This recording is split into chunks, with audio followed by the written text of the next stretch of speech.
What do the following have in common? Theresa May, David Cameron, George Osborne, Boris Johnson, Michael Gove, Philip Hammond, David Davis. Well, they've all been in Conservative cabinets recently. Yeah, they've all also refused to be interviewed by me for GQ. Hence, we've come down to your level. So, it reminds me of a great story that Amber Rudd tells, that when she was first elected, she was asked to go on Newsnight, and she couldn't. It was really inconvenient, and she said to them, "Look, I know you'll have a list. Just go to the bottom of your list, and if you get to the bottom of your list and you can't find anybody, then I'll do it." And they said, "You are the bottom of my list." To be fair, Corbyn and McDonnell are in the same boat, but I assume this is all because you've got a complete breakdown of collective responsibility in the cabinet. You all think Theresa May's days are numbered, and therefore there's a bit of kind of jockeying for profile going on. No, it's because I'm the culture secretary, and this is GQ, and we're in Vogue House, and I have responsibility for the fashion industry. So okay. I think it's reasonable. But you didn't say no, collective responsibility is not broken down. No, of course we have collective responsibility. Well, talk me through collective responsibility in the light of Boris Johnson doing what the hell he wants and not getting sacked, Gavin Williamson making these ridiculous threats to the Prime Minister, Liz Truss now sort of taking lumps out of Michael Gove. It's got to be the biggest rabble we've ever known, and I've known some rabbles in my time. Well, take your time. There was a constant debate through the papers between number 10 and number 11. So government's always noisy. I happen to think that the government is best operated as a team effort. In fact, one of the reasons that I enjoy being in politics and being in government is because it's a team effort, and that's quite unusual. Lots of people say politics is all about individualism and individual egos. Actually, I find that the team effort and the team part of it is one of the most. Yeah, in theory that is great, but just to go, Johnson, Williamson, Truss, Gove. These are not team players. Doesn't come across that way, and it's because she's so weak. Well, I think that it's better when people pull together, and I think that actually that's part of your duty. I have quite an old-fashioned view of being asked to be in the cabinet, which is that for anybody to be asked to do that, it's an honour and a responsibility. Right, you get on with it. But you can't say that they're sharing that view. Well, I'm not going to get into individually criticising them, but I think that the way to do this is through a team effort, and you back the Prime Minister. Right, and I accept that you don't want an individual criticism because that is collective responsibility. Mm-hmm. But when you have a series of ministers not abiding by that, you've got a breakdown of authority in the cabinet, and that's evident every single day. Well, the best solution to that, but it's not happening. Is people pulling together. I agree. But well, I'd urge them to do that. Get behind the team. What is it like in cabinet at the moment? And please don't tell me that you're all pulling in the same direction, because it just doesn't. It's not credible. What is it like in there at the moment? When Boris Johnson gets off his plane from Kabul and wanders in with his ridiculous hair and his ridiculous manner and all his ridiculousness, and he's the foreign secretary, what do you lot not just sit there thinking, how the hell is he still there? That's a yes. You do think that. Well, each person brings a different thing to the table, don't they? And around that table, there's some absolutely brilliant people who are pulling together to try to make it all work. He's definitely not one of them. Eyebrows lifted. You see, that's why sometimes it is better on camera. In print, I'd have had to say eyebrows raised. You're part, as you said, responsible for the fashion industry, for the creative industries. Yeah. So when you have a senior member of the cabinet utter the words "fuck business" as a Conservative cabinet minister, do you not feel, as I do, that the conversation should have gone, Boris, this is Theresa, Boris, did you really say fuck business? Let me explain, says Boris. No, there's no explanation. Go. Well, the truth is that anybody who is a Conservative knows that the way that you generate wealth and ultimately all the taxes that pay for public services is through business. And ultimately, what is business? It is people coming together to make something of their lives and ultimately to create jobs and prosperity. So we shouldn't fuck them? Absolutely not. And the Conservative Party is the party of business, So or we are nothing. How can he be the Foreign Secretary? Well, when he goes around the place and fuck business? I think it's totally unacceptable to use that sort of language around business, and I feel it very personally. So if it's unacceptable, he shouldn't be there. Well, yeah. I mean, I can see where people are coming from. I'm not going to say that, but this matters to me. I'm in politics because of business. I grew up in a small family business, a tech business. You know, when you type your postcode into the internet, it brings up your address. We wrote that software. Did you? And use it regularly. My stepdad wrote the code, and my mum ran the business. So you can see who wore the trousers when we were growing up. And my first job was in the business. And the reason I'm in politics is because I was really interested in the technology and in the business. And then in the early 90s recession, there was one of our big clients almost went bust. And we got to the point where we knew that if the check didn't arrive by the end of the week, then the business would go bust. I was a teenager.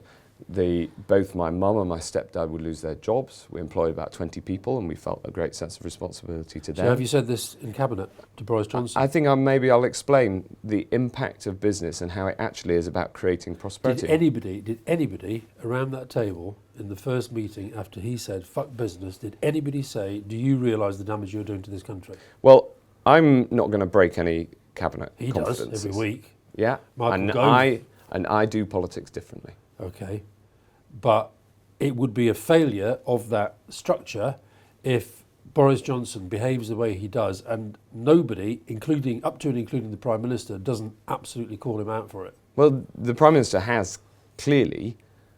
Not very clearly, he's still there. No, but yesterday she responded to what he said by saying that business is the source of prosperity. Yeah, I mean, he's very clear. And he's still there as the country's chief diplomat, legging it to Kabul when he's got a vote, when he should have been lying in front of a bulldozer and making the nation happy. Do you think he'd have made the Conservative Party happy if he'd laid in front of a bulldozer as it was moving? Look, I think actually that people who don't act as part of the team in the Conservative Party now lose credit. You know, people are fed up with voices off. It's one of the reasons I won't rise to your bait and You're rising a bit. And join the chorus. Yeah. There is a strong desire at every level of the Conservative Party to pull together to get through this difficult period, to get the best Brexit deal we possibly can, and then to get on the front foot in order to show that actually what this country needs at this moment in time is solid, progressive, forward-looking, open, optimistic, enthusiastic Conservative values. Right. Now, I was at speaking to a conference of head teachers last week, 450 of them. I asked them the straight question, do you think Theresa May is a good leader? How many hands do you think went up? I don't know, I wasn't there. 0. Right. Now, you must hear that as well. And again, I'm not expecting you to... Well, actually, I will rise to this one, because I think that in the circumstances that we are now, with the need to get the best deal on Brexit, she is actually the best person to do that. And I really believe this, because she has an ability to reach across the Conservative Party. But it's all about the Conservative Party, isn't it? Well, actually, holding a government together is about holding the party together as well. And today, right now, it is mission critical that we hold both the government together but also the Conservative Party together, because the alternatives are a complete disaster. And one of the things that's holding the Conservative Party together and the government together is the threat of Jeremy Corbyn and John McDonnell and the catastrophe that would be for the nation. And so the fact that you have somebody who can hold the party together and has the respect of people all the way from the Jacob Rees-Mogg end through to the Anna Soubry end of the party and can hold that together. It is because of a lack of anything else. I mean, this has got to be on both sides the worst set of political leaders that we've ever had. Well, that's certainly true of the Labour Party. I mean, No, a I think total that- disaster. But the but by it- the but way, it's- but but- Jeremy got 8 votes of my 450. By the way, Yeah. so, but you know, we're not in a good place on leadership. it's a difficult time, but the crucial thing is being able to hold that ship together as we get the best deal possible. Okay, well, we'll come on to Brexit and the best deal possible. I was really disappointed that you junked Leveson, and that said to me, this guy's serious about going to the top because he's done this purely to keep the papers on side, No. and he's let down the victims, and he's not, and actually we should have done Leveson too. No. Well, I felt very disappointed. Tell me why I didn't do it. So I didn't do it because for all of the pain that the victims went through, And our culture, and you're in charge of culture. well, I'll come on to that. For all the pain the victims went through, and I understand that, the challenge that the press faces now are very different to 10 years ago. And my job is to look at the landscape that we find and then to work out on what is the best thing to do now. And so, of course, I understand the reasons that Leveson was set up. In fact, I voted for it, and I'm glad that it happened. And I think that Sir Brian did a good job in Leveson Part 1, and I'm grateful to him. And but the world has moved on, and the threats to sustainable, high-quality journalism, whether that's from the impact of the internet and and how hard it is to make a living now in journalism, or from Russian propaganda and direct attempts at manipulating our debate here. Having a high-quality democratic discourse and having high-quality journalists who can separate truth from fact, who can comment with sense, who can add to that public debate. But the ones who led to Leveson, they still. Do you really think that the sort of male son agenda, their journalism has changed? Yes, I do. You do? And I think the evidence is clear. There's 2 reasons. Firstly, I think that There's no separation of fact and comment there. there's a different. I said separate fact from fiction. Not. Oh, Of course, sorry. there is Okay. news. The blurring of news and comment continues, and whether there's a debate about whether that's a good thing or not. And I can see the downsides of it. Yeah. But having people who will only print things that are true, even if they take a angle on them, in some cases a strong angle, that is important. And so there's 2 reasons it's changed. First is the culture of the industry itself. So the public interest test in terms of publishing a story is now looked to much more strongly than it was. But the other side of it is that we now have IPSO, which is a serious self-regulator. And Do you really believe yes, that? I do. You really yes, I believe do. that? And I think that the strengthening of IPSO to have compulsory low-cost arbitration, so that if the man in the street gets done over by the press, they have a route of recourse which they've never had before. Well, they have had it before. It just hasn't worked. There's no evidence to me that this was going to They've work. had it through the courts, which is much more expensive. It might work for you, but doesn't work for No, but the man in the street. these. Let's not. We won't go on. Yeah, those, but anyway, we've got I genuinely, I don't believe this independent self-regulator is any better than the predecessor. Okay, and I do. But I can look you in the eye and tell you that I believe that we took the right decision on Section 40 and on Leveson, because I believe in a free press that can be rough and rumbustious, and crucially, I want it to be financially sustainable in a tough environment. Okay. And that's why I took the decision. Okay. Murdoch, force for good or bad in the world? He's been an incredible force for good. What he's done to drive journalism and investigative journalism. Sometimes it's uncomfortable for us in politics. Fox News, force for good or bad in the world? Well, I'm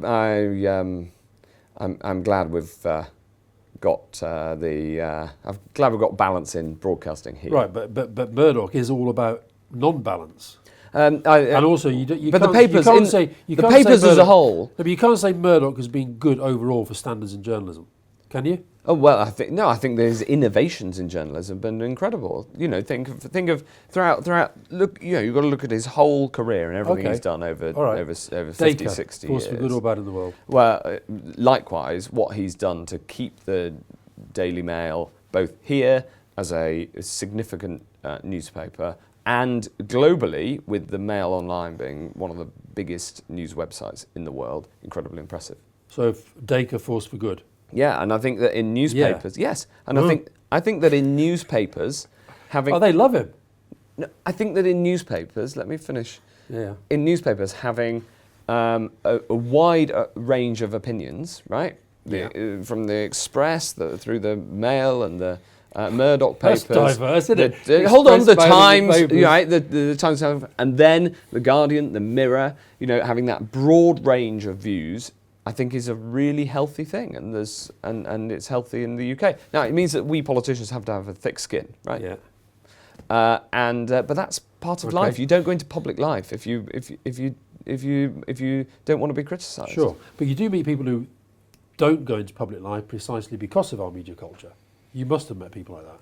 I actually think that the social media abuse is much, much worse. Okay, So we'll come on to that. I think that the All right, we'll come on to that. Zuckerberg, force for good or bad? undoubtedly a force for good, but he. So there were no buts for Murdoch and Dacre, but there's a but for Zuckerberg. The but for Zuckerberg is that he, so to speak, is that he needs to. He now understands, and he needs to implement in practice a change in philosophy from this attitude that let everybody get connected and the world will be a better place, which is a lovely sort of utopian libertarian attitude, and it's not true because that might be true for 95% of people.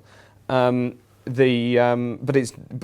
there are some bad actors out there, and you've got to mitigate that. And in the offline world, we have that balance in place. Yeah. And in the online world, it cut through all of that. So how are you going to get that balance? Because what wasn't clear to me from Zuckerberg, whether he was at Congress, whether he was at the European Parliament. Yeah. And by the way, don't you think it says something about Britain's decline that he doesn't even think he has to come to our Parliament? No, I actually think it's because the questions would have been a whole lot better from the British Parliament. Well, it would have been hard not to have been worse, but don't you really think that was a bit of a up yours post-Brexit? I don't think it was Brexit related, no. Okay, do you think I'm obsessed with Brexit maybe? I think well, what I hope I can do is persuade you that we can make a success of it and Britain's going to be a success in the 21st century. We'll come on to that. But how are you going to get them? I saw nothing from Zuckerberg in those hearings to suggest that he's got even the capacity to change the philosophy, and also these issues of tax, of regulation if you're going to regulate. There was nothing clear to me coming from any of the governments as to how they would do that if they were so minded to do it. Oh, I think we can do that. And I think actually there's a role for the UK to lead here. Which is how? Firstly, on tax, there's undoubtedly ways that you can change the tax system. I think it's, of course, Facebook's a public company. Yeah. It would get sued by its shareholders if it didn't try to minimise the tax that it's paid. The tax system is set up for an analogue age, and these are digital companies. And the fact that their goods and services essentially cost zero to produce means that they can book the profits wherever they fancy, and that means that they pay very low. How can we do anything about that on our own? Well, there's a whole series of ways that you can do it. In fact, we've got a government consultation out right now about how you do it. It'd be far better to do it globally, so we're working with the OECD and around the world to try to land an agreed system. But if not, we can do it domestically. For instance, you can tax turnover instead of profit. Although there's downsides to that, or you can change the way that profits are calculated. So let me give you an example in a different area of the landscape. In gambling, all of the tax on gambling was paid where the company resided, so they moved the companies to Gibraltar. Yeah.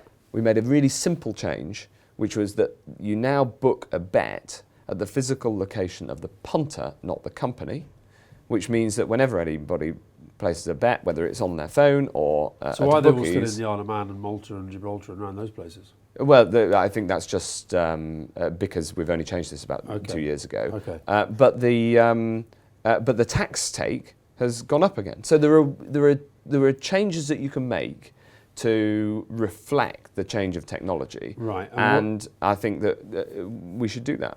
And what about the Google, force for good or bad? Undoubtedly a force for good. Amazon? So same. I mean, Amazon puts money in people's pockets because you can buy stuff cheaper, and it also allows allows small businesses to find new audiences. But in all of these cases that you've raised so far, they are overall forces for good. Okay. But there are things that need to be mitigated. And one of the buts, you mentioned... I put Uber in the same category. Overall, massive force for good. Everybody can get around cheaper than they used to be able to, but it's very important that they abide by their social responsibilities. And on the you mentioned earlier about part of your job is to sort of stand up for the print media and good journalism. These tech giants basically just operate as kind of plunderers of good journalism. They just take other people's material and they use it and they put it out there. They get massive advertising on the back of it. It's like in another age that would have been kind of, I don't know, theft. And yet we just let it go. I'm a massive believer in the importance of intellectual property. I think that property rights essentially underpin a civilized society, and intellectual property rights are the sort of 21st century version of that. And when the internet first went global, there was this attitude that because everything's infinitely replicable, therefore everything can be taken for free. Yeah.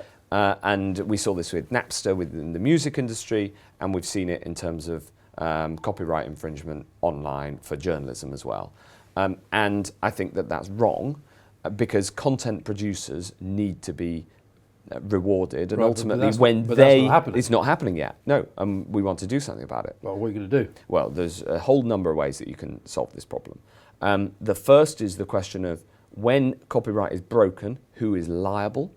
And at the moment, that's entirely the person who's putting the post on, but how much of that liability should be on the social media company itself? We've opened up that question. Right. They're not a full-blown publisher like Bloomsbury, otherwise they wouldn't even let you tweet, even though you're an extremely reasonable man. But they're also not a mere conduit in the parlance. They're not... Bloomberg? Bloomberg? Bloomsbury?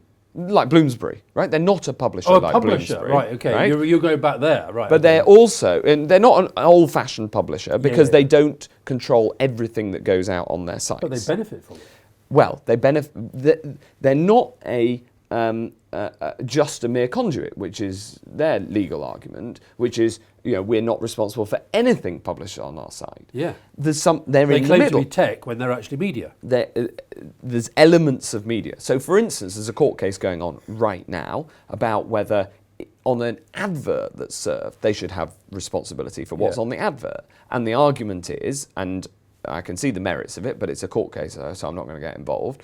I can see the merits that if you're actually being paid for the space to put this content up, then of course you should be responsible for the content. Then there's the question of if they boost a post, is that an editorial decision? Yeah. And therefore, do they have to take responsibility for that post? But that is different from saying every post that goes up, you're fully responsible from the moment it goes up. You still haven't told me how you're going to deal with that. From the perspective of the people whose work is effectively being stolen and somebody else is exploiting it for financial gain. Yeah, well, I've explained a series of options, and we're working on this literally right now. And we've said that we're going to legislate in this space, and we're working on the white paper that's going to describe exactly what we're going to do. What about the issue you alluded to earlier, the issue of abuse and whether it's avowed fascism, avowed anti-Semitism, online bullying. Have they done remotely enough to deal with that? And if they can't deal with it, surely governments have to step in. Again, we are prepared to legislate in this space. And what would a piece of legislation look like? Well, this is the thing. So they have moved a long way, especially in terms of terrorist content and child abuse. Slowly, had to be dragged, and still they allow it. They are, exactly, but they're moving in the right direction. And I think that the development of artificial intelligence will help. So, for instance, I have an app. I've introduced a piece of artificial intelligence on my app that reads the posts and ranks them according to how abusive they are, so that my moderators can pick up the abusive ones and kick the people off the platform. Are they real, or are they technology? Are they? That's a piece of AI. The moderators are real. If it works well, and we think that when it's picking stuff up that is genuinely abusive, You said then I'll make it automatic. So you can. But They that sounds can like use. you're just looking after yourself there. What about the rest of us? No, the reason that I'm putting this on the Matt Hancock app is to show it can be done. Is to show You got a bit of stick for the Matt Hancock app. you can. I got a bit of stick. Yeah, a little bit. People took the mickey. Yeah. I quite like that. And how much reach have you got with it now? I've got just over 10,000 people on, of whom just over half are constituents. Right, so okay. that's all right. Small. It's Small. You need to grow it. it's We'll have to put a link on you know, the the GQ combined the combined reach of Netflix, Amazon, and the Matt Hancock app is in the billions. website.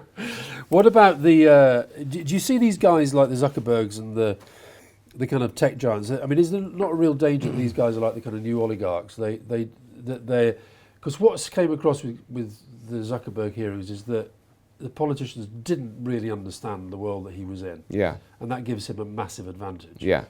And I think there is a touch of the oligarchical about these guys.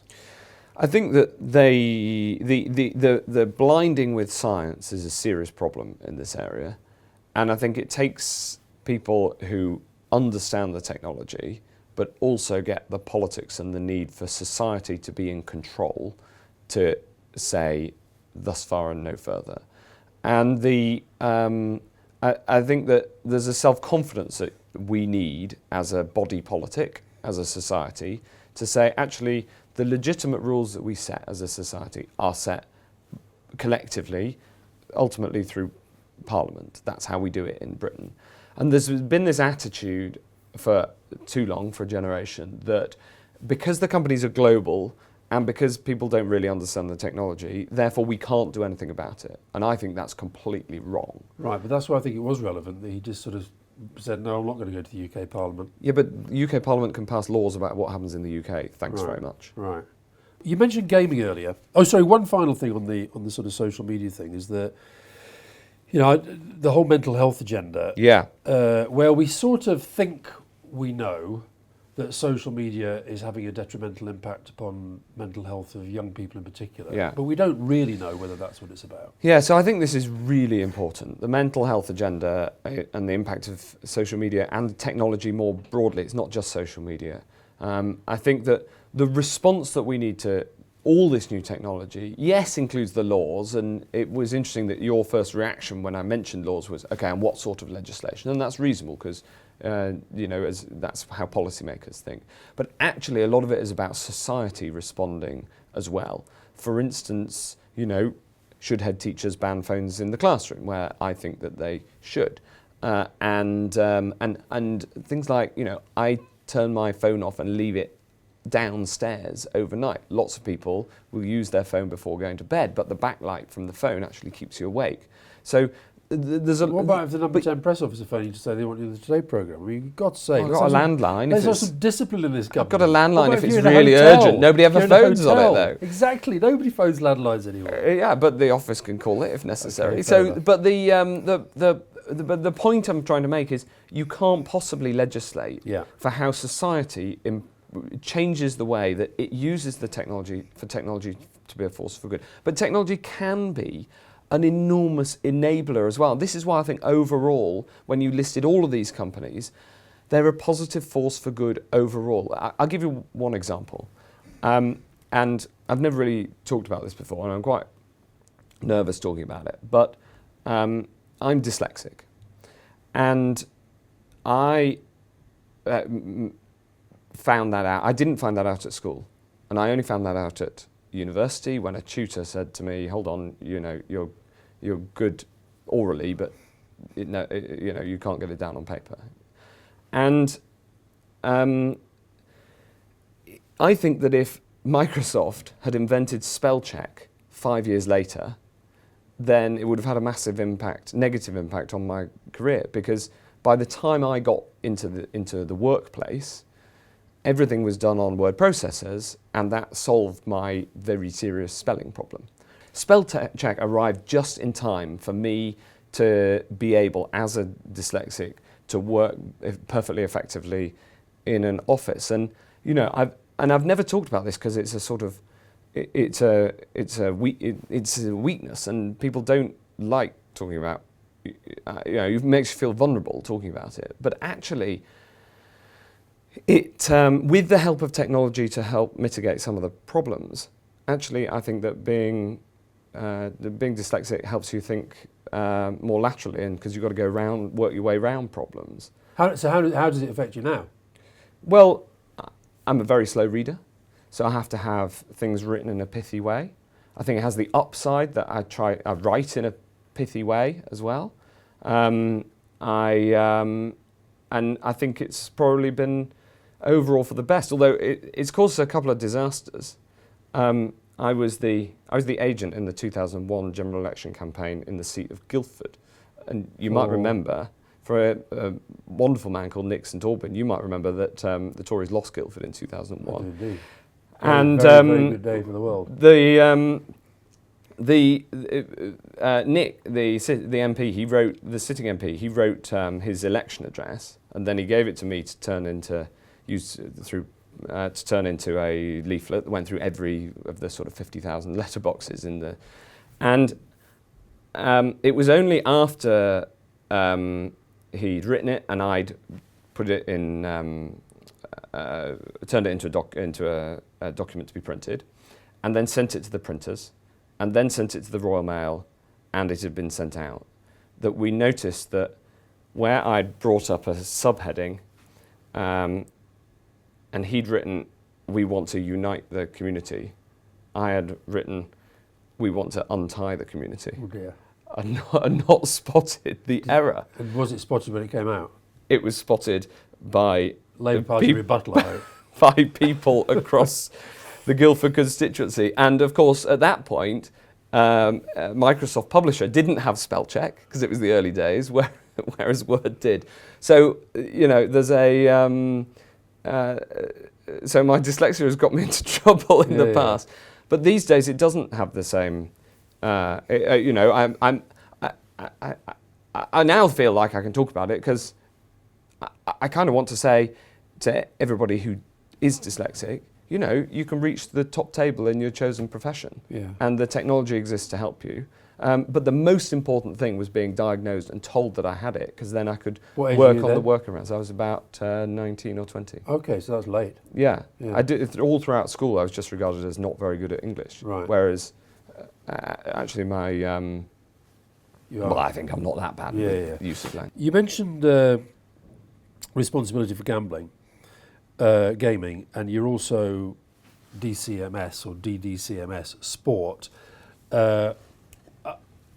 Are you not worried at the extent to which sport on TV and the sponsorship of sport is just utterly dominated by gambling and alcohol? I think that the way through this is the controls on gambling. So, look, gambling is great fun for many, many people. I represent Newmarket. A day at the races is a brilliant day out and one of the most popular sports that people go to. But addiction is a real problem. Yeah. So when you've the got to fun be stop. Right. Strikes me as one of the most vacuous slogans of all time. But you've got to be tough on problem gambling. So hence, I'm as a supporter of horse racing and of recreational gambling, I'm also as tough as you can be on problem gambling. You'll have seen the decision that I made to reduce the stakes on fixed odds betting terminals to £2 per 20 seconds from £100 per 20 seconds. All the evidence was that the biggest source of problem gambling was these machines, and they came out as an unintended consequence of a change in the law sort of 15 years ago. Yeah. And nobody thought that we'd have a whole series of bookies down the high street, including bookies owned by the same company, because the rule was you can only have four of these machines per bookie. So they had two bookies, almost next door to each other. Yeah. And so. By the way, filling the gap left by the fact that Amazon are destroying all the high streets and they can move on. There's lots of things that we can bring into high streets. I mean, it's a market. So if there's fewer bookies, there'll be more other things. But there aren't, are there? There are charity shops and bookies and and cafes and restaurants. So So okay. let's see what happens. And the but where does the when the funds stop? I mean, I've got, you know, I've had family who've had gambling addictions. And, you know, when the fund stops, it's like with alcohol. It's like with any addiction. The tipping point comes, and by the time it comes, it's too late. And I just think the wave of advertising and marketing. I mean, just give you one specific. I love Jeff Stelling on Sky Sports. I think he's an absolute ledge. Mm-hmm. But to have the main front guy for Sky Sports also being the main front guy for Sky Bet, is that right? Yeah, but the problem is that I don't want to stop people who want to have a bet and can deal with it from having a bet, right? But there's a way to do this. So especially online, in bookies shops, traditionally before the fob teas, part of the job of the bookie behind the desk was to understand when something had gone too far, and they were trained, brilliant at dealing with it. Actually, I think fob teas, I've had amazing response from people who work in bookie shops saying, thank you for getting rid of these machines, because my job used to be as a bookmaker, which has value and skill in working out the odds and making sure that you give your customer decent odds, but also you're not ripping them off. And now it's just serving coffee to make sure that people can keep pumping money into these machines. And then online, there's also ways to solve this. Again, technology can solve some of these problems. So you can spot patterns of behaviour online. People find that their accounts are shut down. But you don't think that we as a country have a drink problem and a gambling problem? No. And I don't. No, the evidence on problem gambling is that it got more concentrated on the fob teas, but didn't go up overall. Now, I'd like to see problem gambling go down, and I hope that the fob teas decision has, and also some of the changes that through the Gambling Commission we've brought for online advertising and alcohol? rules. Alcohol is the kind of go-to sponsor for sport. I mean, we dealt with smoking, which eventually everybody accepted was a real problem for the nation's health. You don't think we've got a real problem with alcohol in Britain? Not in the same way. You really don't? No. And I think that... Have you been to an A&E? Have you talked to liver specialists? Have you... I mean... Yeah, but there's a difference between alcoholism and problem addiction, and I'm saying and the as use a country by we have a lots problem. and people having a drink socially. I think that there's a difference, and you've got to respect that. You don't think we as a country have a problem with alcohol? Not as a country. No, I think some people have got a problem with alcohol, and I think it's really important to take action. And I'm all in favour of an active government taking action in these areas. Okay. But I'm also a respecter of people's freedom to go out and have a drink whilst they're watching the football. Okay. Putin, force for good or bad in the world?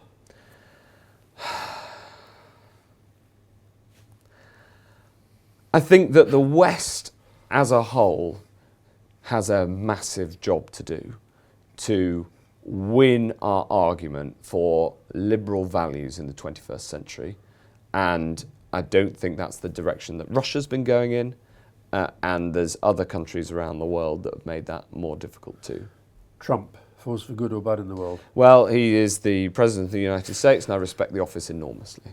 Right. Trump, force for good or bad in the world? I thought Obama was an absolutely brilliant president. Okay. Trump, force for good or bad in the world?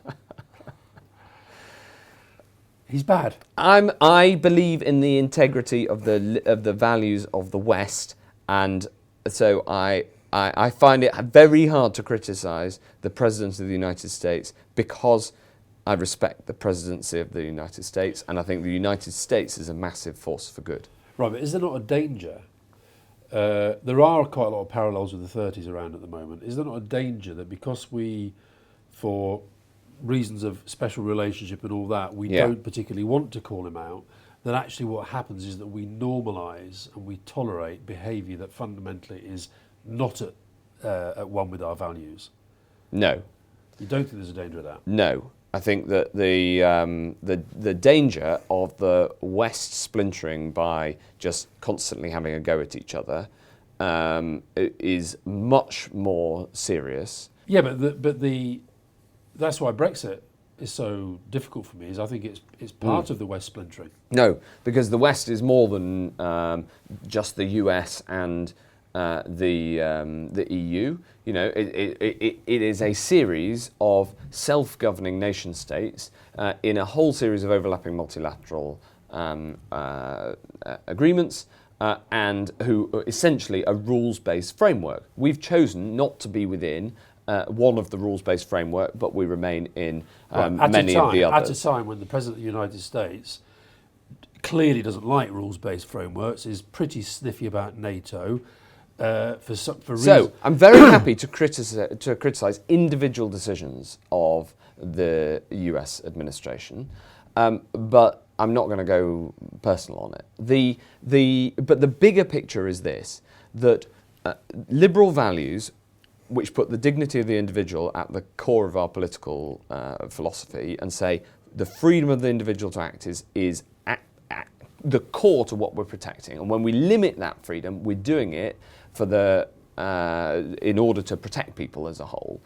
I think that philosophy is essentially the philosophy of the Enlightenment is absolutely critical to the future of our world and is at risk. And I think that we need to protect it. At risk from Putin and from Trump. It's at risk from... And from these countries around the east of Europe as well. It's at risk from a whole series of actors, and we need to make the argument for it. But how can we do that with real conviction and real force when we're ripping ourselves out of this thing that actually has represented those values pretty well for a generation? Yes, but what it's also done is been a pooling of sovereignty, and crucially, we are a democracy, right? So I campaigned to remain inside the European Union, as you know, and I felt pretty strongly about it.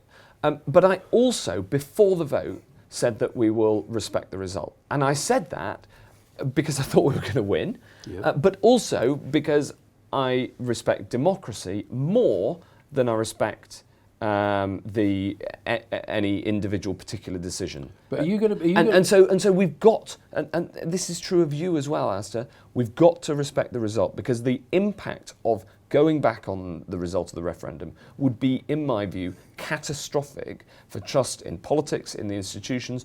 Those people who voted to leave, and especially those who feel very, very strongly about it, would have all of their fears about the establishment confirmed if there was a second referendum and the result of that was to decide to go back in, and I think that would undermine trust in politics for a generation. So it's then incumbent on us. It's then incumbent on us to make the best possible success of it. Right, but if the best possible deal, if you as an MP who eventually will have to vote for the deal, right?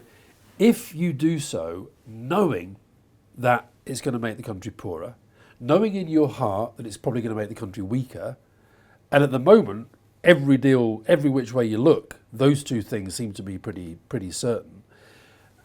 I think that's equally a big thing and a big danger to democracy. No, because I think that, firstly, I don't accept the premise in that You I think we're going to get a good deal. Okay, but you know that every deal that's on offer is going to make us poorer. You know that. But on the other side of the ledger is the enormous downside of overruling a referendum when I have solemnly pledged to respect the result of that referendum, and I am not going to do that. But that also means then that if you do get no deal, or if you get what you know to be a terrible deal, you're saying we have to do that anyway, regardless. So we might as well just this whole process is pointless. No, it's not. It's not, because the process is about getting the best possible deal, and then crucially this, right? And this is the optimism that I want to imbue in your heart, right?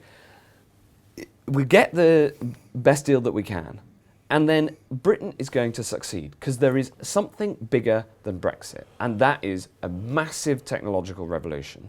And ultimately, the countries that succeed, it's not about their international arrangements. The countries that succeed are the ones that are at the forefront of technology, which both drives their economy, but then ultimately drives the geopolitics. And the strength and power of a nation around the world depends on the strength and power of its Fundamentally, it's economy, because that can drive all the whole Right, military every side as assessment well. says every deal, whichever way you look at it, the economy gets weaker.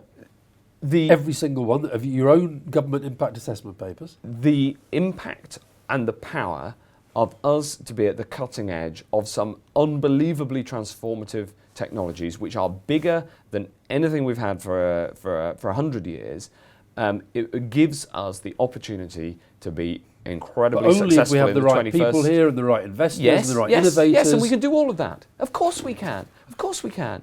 You know, we've relaxed the rules on visas to encourage tech entrepreneurs to come here. The message we're putting out to the brightest and best around the world is this place is shutting down. Well, you may be, but No, I'm that's not. the message that they're getting. No, we've got to get the good deal, and then we've got to go out to the world. The other thing the other reason that I'm optimistic on this, and we can do this, is that the growth in the world and the use of these technologies is the strongest in the Far East and in areas of the world that are growing gangbusters. And we have strong historic links with these areas that we need to renew and strengthen, and we can do that directly.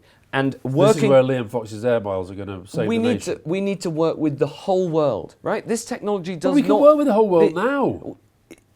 And we can in the future. That's my point. So let's get out there and work globally to make a success of it, because the alternative of trying to undermine and reverse a decision through a second referendum... That's the only argument that's left for this Brexit thing. It's the argument I've made from literally from day one. It's the only one that's left. You know, on the 24th of June 2016, Fatalism, will of the people, we were faced with the question, having just said you would respect the result, will you respect the result?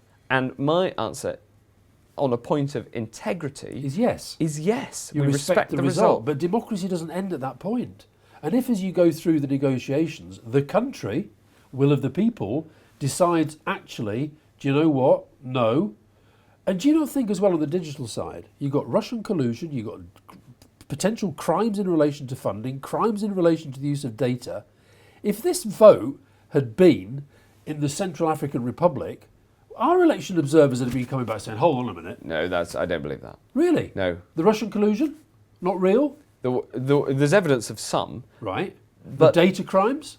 Not real? Alastair, the vote was won by over 1 million people. Yeah. And the scale of the evidence that we've seen so far of the Russian interference is small. It's small. It's in the dozens or the hundreds. In terms of posts and in terms of No, I'm impact. talking about the funding, and I'm talking about the. I mean, But you can always argue about campaigns. Normally you don't.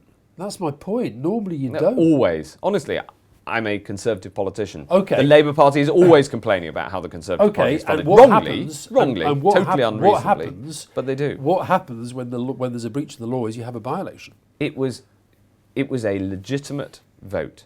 It was a legitimate vote. The Remain side lost. And whatever the deal, we have to do it. It was a legitimate vote. That's what you're saying. Whatever the deal, we have to do it. I think we'll get a good deal. You think that? Precious little sign, 2 years on, divided cabinet, divided parliament. I think we'll get a good deal. European Union looking at us thinking we're a rabble. Well, of course, the European Union always going to say things. I think they're quite serious people. Yes, and they're serious about negotiating, and they know how to negotiate. And part of They know how to negotiate, and our lot don't. And part of negotiating is making a lot of noise to try to make it uncomfortable for the other side. You've got to see through that. Okay. Ireland. Have you seen a single word from the lip of any of your colleagues around that wholly united, amazingly intellectually sound cabinet table that explains to me or you or anybody else in the world how we're going to do this Irish border with frictionless trade? Well, because I haven't. I'm a free trader, and I want to see free trade with right across the world. And one of the advantages of having an agreement that we're going to have a frictionless trade at the border between Northern Ireland and the Republic. One of the advantages is that means that the whole deal is going to needs to have frictionless trade, in my view. Yeah, for sure. So that's but how? good. So that's good. How? By having, well, there's already a border that exists. We are a different country to the Republic of Ireland. Absolutely, and then we'll be a different political and economic entity, and nobody has explained to me how you do that without some sort of infrastructure. Do you really believe this? I think do you really believe what I you're think saying? we can get a good deal. Do you really believe that? I really think we can And get as a you good sit deal. around that cabinet table, do you think we have the united team, we have the negotiation, we have the strategy that's going to do that? You really think that? Yeah, I think that the... And you think people like me should just shut up and go away, and people's vote is... That's not how I'd ever put it. No, but you think this people's vote thing is just a... You think I it's definitely a think non-starter? I think the second referendum would be a huge mistake for this country. Huge mistake. And I think that... And if Brexit is a bigger mistake? And I think that... If Brexit is a bigger mistake, if this hard Brexit is a bigger mistake? I think it's very hard to see a bigger mistake than saying to more than half of the people who voted, you got it wrong, we're going to have to ask you again. Yeah, part of the problem is that since the referendum, she's basically said to 48% of the country, your view doesn't matter. But that's not Brexit. That's not how I feel. And you don't think you That's not how I feel. I'm, as a Remain voter, very pro trade with both the EU and the rest of the world. As a very strong pro-business voice, that's and you were fine where about I coming out come of the single from. market and the customs union. What I want to see is the lowest possible barriers to trade. But I also respect, there's also this upside, which is that there has been in this country a sense of being done to and us not being sovereign for a long time. A sense of? Yes. But it's actually bollocks. No, there's been a sense of that. There's been a sense of it. And it's been in There's parts, been a sense of it, partly because of the sort of relentless drumbeat of these two people that you admire so much, Rupert Murdoch and Paul Dacre. No, because there's truth to it. There's not that much yes, truth there to is. it. As she said in her own white paper, we've always been a sovereign nation. We've chosen to pull sovereignty in some areas where we think that's been to our advantage. Yes. And now we're going to undo all of that to make ourselves poorer and weaker.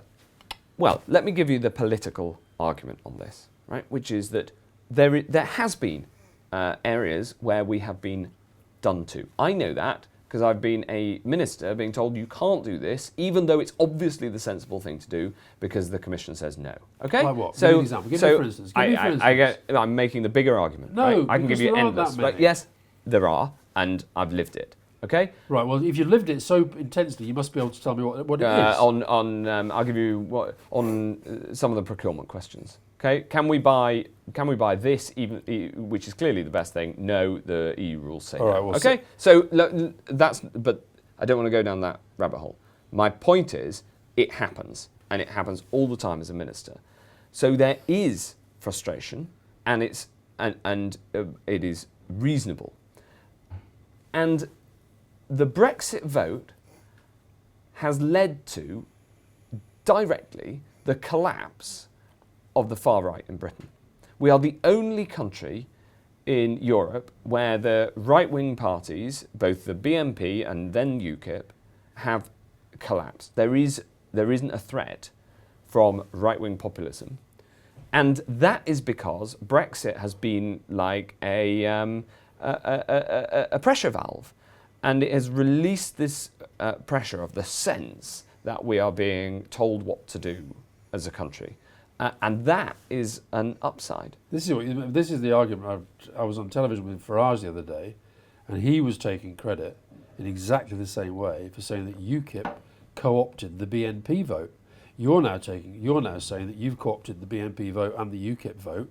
No, that's not my argument. argument. The far right. No, my argument is that I think the threat of the far right is out there. well, it's not manifest in a political movement, and I think that's very positive. You weren't worried that, for example, when there are far right people still, yes. Right, but let me just give an example. But their ability to build a political movement, like we've seen in every other European country, Le Pen coming second in France, and the AfD in Germany, and we've just Slovakia, had Italy, yeah. Right. That pressure valve has been released because the sense that the country is becoming a sovereign nation state again. You don't think Brexit actually is part of that sort of drift to right-wing populism? I think lots of people who have that view obviously voted for Brexit and campaigned for it and agitated for it. But I think that it's been a pressure valve on that. Cameron's legacy in a word. He made modern conservatism mainstream. He changed the Conservative Party. Robert, you just told me that you've sort of accepted you've had to move substantially to the right. That wasn't what I said. But And I don't think we have. And by the way, on domestic policy, we haven't at all. Right? you haven't got any domestic policy. Yes, we have. We've just announced £20 billion for the NHS. As a way of saying that we're not just about Brexit, and this Brexit dividend fell apart in 24 hours. You're over-analysing it. I'm not It's over-analysing incredibly it. important that we fund the NHS properly. And Philip Hammond sat round the cabinet table and said to all the rest of right, you can have 20 billion, but you, defence, nothing, DCMS, look to cut your budgets, and so he went on. I think funding £20 billion for the NHS, But it's and, not within- and, with but- the, but- and, within the, and with the discussion of whether taxes need to rise in order to pay for it. Breaking your manifesto commitments. That is... Was that okay? That's another norm that's gone. Hmm? No, you don't even. No, the pay- manifesto, we are clearly the party of lower taxes. And But hold on, certainly... it's a straightforward breach of your manifesto a year ago, isn't it?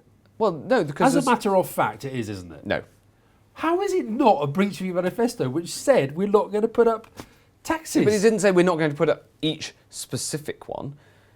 It did in some cases, and we're not going to breach those. So it did on VAT. It said we're not going to put up VAT. We're not going to put up VAT.